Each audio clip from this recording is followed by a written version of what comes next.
तो hello friends, welcome back to my channel. तो friend, आज के इस वीडियो सीरीज में हम लोग डिस्कस करेंगे सी प्रोग्रामिंग के अंदर स्ट्रिंग के बारे में कि स्ट्रिंग्स क्या होते हैं और किस तरह से उसका इनिशियलाइजेशन होता है, किस तरह से उसका यूज हम लोग करते हैं प्रोग्राम के अंदर। तो हम लोग स्टार्ट करते हैं। तो बेसिकली स्ट्रिंग कॉन्सेप्ट, तो स्ट्रिंग आखिर होता क्या है। तो string is an array of character that is terminated by slash zero, that means null character. यानी स्ट्रिंग एक प्रकार का क्या है, एरे ऑफ कैरेक्टर है। यानी किसी भी कैरेक्टर का क्या है, एरे का कैरेक्टर है जो कि नल कैरेक्टर आपको रिप्रेजेंटेट करता है। And this null character indicate the end of the string, और ये जो नल कैरेक्टर है वो एंड ऑफ स्ट्रिंग में आपका इंडिकेट होता है। And string are always enclosed by the double quotes, और जो आपके स्ट्रिंग्स होते हैं वो हमेशा डबल कोट्स के अंदर होते हैं। Whereas character is enclosed by a single quote. और अगर मैं बात करूं इसके एक और डेफिनेशन के बारे में, तो in C language the group of characters, digit and symbol enclosed with the double quote mark are called string. यानी वैसे कैरेक्टर, वैसे डिजिट, वैसे सिंबल जो डबल कोट के अंदर रहते हैं वो आपके स्ट्रिंग कहलाते हैं। Otherwise a string is an array of character and terminated by null character which is denoted by the escape sequence, that means slash zero. और सी स्ट्रिंग की डिक्लेरेशन की अगर मैं बात करूं तो कह रहा है डिक्लेरेशन ऑफ स्ट्रिंग। तो C does not support string as a data type. यानी जो आपका सी है वो सपोर्ट नहीं करता है स्ट्रिंग को डेटा टाइप के तौर पे।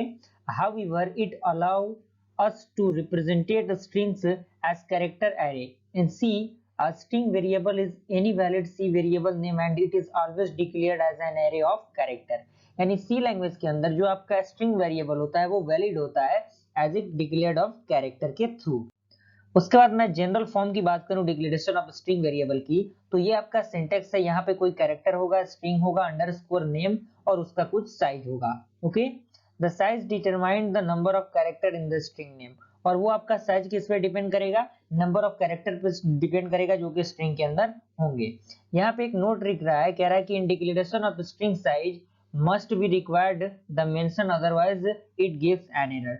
और यहाँ पे अगर हम स्ट्रिंग को डिक्लेयर करते हैं तो उसको साइज को डिक्लेयर करना कहीं ना कहीं जरूरी है, नहीं तो वो आपका प्रोग्राम क्या करेगा, एरर आपको देगा।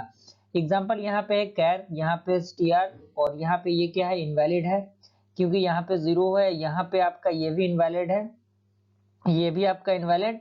यहाँ पे ये क्या है, आपका एक वैलिड है क्योंकि यहाँ पे एक प्रॉपर सीक्वेंस, प्रॉपर साइज आपको दिया गया है। यहाँ पर भी एक प्रॉपर साइज, प्रॉपर सीक्वेंस दिया गया है। Using the declaration the compiler almost allocates 9 memory location for the variable on ranging 0 to 8। यानी अगर हम 9 मेमोरी लोकेशन को एलोकेट करेंगे तो वो आपका 0 से 8 तक स्टार्ट होगा। 0 1 2 3 4 5 6 7 8 और 9, इस तरह से हम उसे क्या करेंगे, रिप्रेजेंटेट करेंगे। And here the string variable can hold maximum of 9 character including null character initialising. यानी यहाँ पे जो आपका स्ट्रिंग है वो 9 कैरेक्टर को होल्ड करेगा नल कैरेक्टर को लेके। ओके, उसके बाद मैं बात करूं initialising array string. Array string को किस तरह से इनिशियलाइज करेंगे, तो यहाँ पे है कैर स्ट्रिंग अंडरस्कोर नेम, उसका साइज, और यहाँ पे आपका क्या है, स्ट्रिंग है।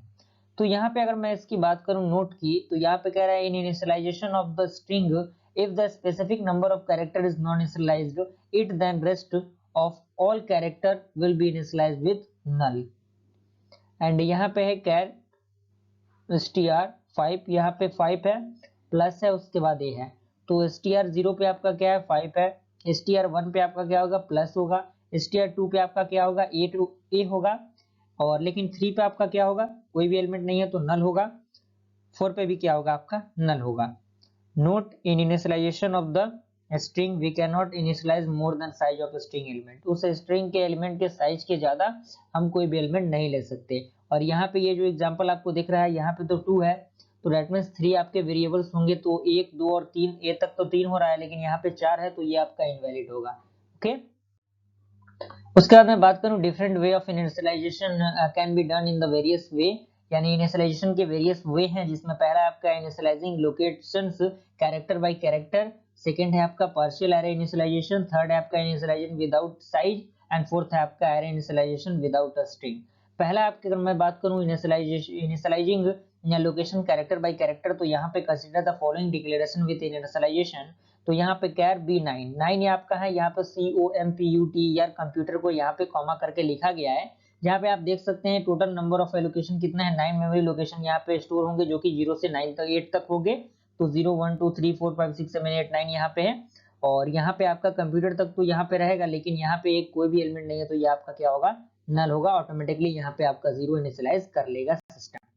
उसके बाद आपका सेकेंड आता है पार्शियल एरे इनिशियलाइजेशन। तो इसमें कह रहा है कि if the character to be initialise is less than the size of array, यदि आपका कैरेक्टर क्या होता है, इनिशियलाइज होता है उस एरे के साइज से छोटा, then the character are stored sequentially from left to right, तो वो आपका कैरेक्टर क्या होगा, सीक्वेंसली स्टोर होगा लेफ्ट से राइट के through, and the remaining location will be initialised due to null character automatically, और जो रिमेनिंग लोकेशंस होंगे वो ऑटोमेटिकली नन कैरेक्टर के थ्रू इनिशियलाइज हो जाएंगे। अगर मैं इसकी बात करूं तो यहाँ पे इंट A10 है, तो 10 लोकेशन आपके स्टोर हो जाएंगे पहले ही मेमोरी में, जिसमें रामा है आपका, तो एक बॉक्स में आपका A होगा, एक में M, एक में A यानी RA में, और बाकी जितने भी आपके बचेंगे बॉक्सेस उसमें आपका 0 ऑटोमेटिकली फिल हो जाएगा। तो वही चीज यहाँ पे कह रहा है कि the compiler allocate 10 bytes for the variable ranging from 0 to 9 and initialize the first 4 location with the ASCII character of Rama. The remaining location are automatically filled with the null character that is 0. Okay. उसके बाद आपका third आता है, third कह रहा है initialisation without size, बिना size के initialisation, that consider the declaration along with the initialisation, that means char B, यानी यहाँ पे कोई भी साइज इनिशियलाइज नहीं किया गया, लेकिन ये आपका जो भी वेरिएबल दिया गया है कंप्यूटर, यहाँ पे आप देख सकते हैं उसको किस तरह से डिक्लेयर करेंगे। तो कह रहा है in this declaration the compiler will set the array size to the total number of initial value that is 8, यानी 8 टोटल वैल्यू को यहाँ पे ले लेगा, क्योंकि 3 3 6 and 8 यहाँ पे आपके हैं, and the character will be stored in these memory location in the other specified, that means B0 B1 B2 B3 B4 B5 B6 B7, और यहाँ पे आपके वैल्यूज पुट हो जाएंगे। उसके बाद आपका लास्ट है वो है array initialisation without a string, with a string, string के थ्रू किस तरह से होगा, तो considered the declaration with string initialization char b, that means computer, here the string length is 8 bytes, 8 byte इसके स्ट्रिंग के लेंथ हो गए, but string size is 9 byte, लेकिन आपका जो स्ट्रिंग साइड का साइज होगा वो क्या होगा, 9 बिट्स का होगा, and so compiler reverse 8 + 1 memory location and the these location are initialized with the character in the order specified and the string is terminated by 0 by the compiler। तो यहाँ पे आप देख सकते हैं किस तरह से उसे इनिशियलाइज किया गया है, और यहाँ पे कह रहा है कि the string computer contents 8 character because it is a string, क्योंकि ये क्या है, एक प्रकार का स्ट्रिंग है, इसीलिए 8 कैरेक्टर को यहाँ पे इनिशियलाइज कर रहा है। It always end with the null character, null character के द्वारा ये एंड हुआ है। So the array is 9 bits, 9 bits का आपका क्या है, बाइट्स का आपका एरे है, दैट मींस लेंथ आपका क्या होगा, string length plus 1 bytes for the null character. तो फ्रेंड आई होप यहाँ तक आपको कंसेप्ट समझ में आया। अगर ये वीडियो पसंद आए वीडियो को लाइक जरूर कीजिए, और चैनल पर ही बनाए चैनल को सब्सक्राइब कीजिए, बेल आइकन को प्रेस कीजिए ताकि हमारी वीडियो नोटिफिकेशन सबसे पहले आप तक पहुंचे। मिलते हैं अगले वीडियो में, तब तक के लिए थैंक यू।